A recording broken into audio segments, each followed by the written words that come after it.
set at the bar, and Nicolas Cage has to come out the bar, and they have him and I think it's Tobey Maguire or the other one. I get them two mixed up. They had their chairs with their names sitting on it. So we're standing to wait to go replace because they were doing the close shots, and then you need the extras for the big shots. Here his little whack ass gonna come, and they had the chairs facing us, and he gonna come outside and make somebody turn his chair the other way so he wouldn't have to look at us. And then some of the girls that was supposed to be looking like they was at the club, then he gonna get up and come over there and start talking to them. I said, if you don't get your lame ass out of here, then I'm gonna turn my back. Like, ain't nobody even trying to talk to you.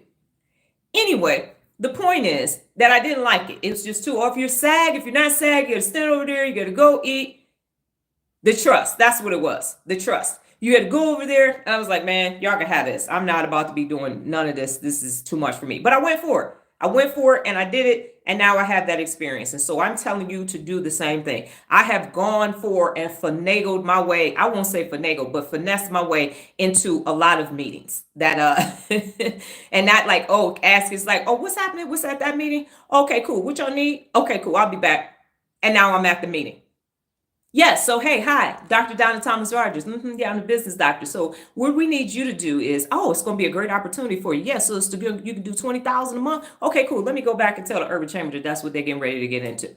So you got to go for it. If the opportunity presents itself, you need to be ready for that doggone opportunity. So go for it. And that goes back to embracing change. If you didn't embrace change, if I was still Dee Dee from the D, there are some meetings I would have never been able to go in. There's some exchanges business-wise and professionally that I would have never been able to do because I still would have had a bat and a tire iron trying to fight somebody. So you got to embrace change. And then the last one is believe in yourself. If you don't believe in yourself, it ain't going to matter. If you don't believe in yourself, it's not going to matter. You have to have enough belief in yourself to go to and through everything. If I did not believe in myself, I'm not sitting here. And how do you believe in yourself? I believe in myself. No, that's not how it's done. Technical competence. When you build your skills and your technical competence and you are taking risks and you are embracing change, you're going to start believing in yourself because you have the resume.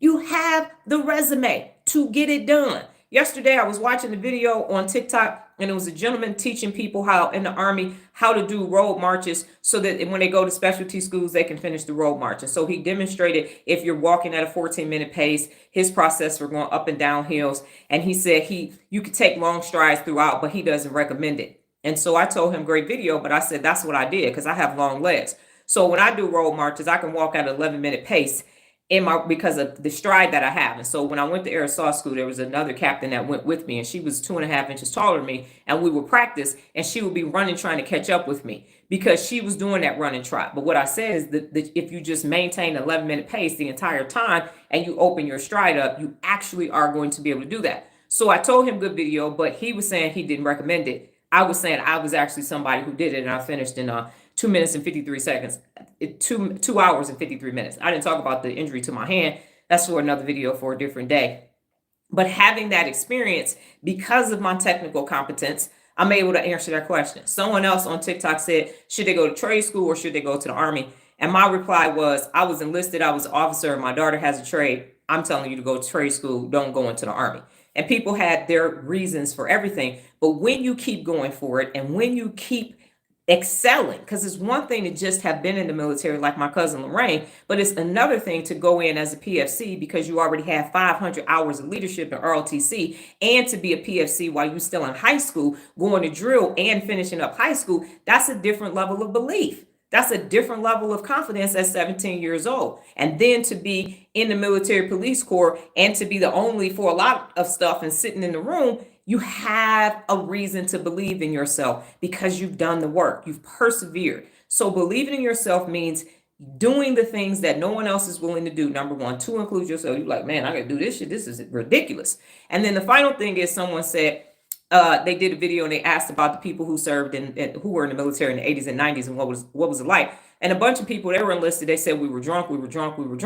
And I said I was an MP and I was an officer. So I only had two experiences. Either I was dirty as hell in the field or I was breaking starch with spit shine boots on. That was my experience. I didn't have this because I was an officer and a female. A lot of stuff I couldn't do just because I'm like, I could put myself in precarious situations. And plus you got to be an example.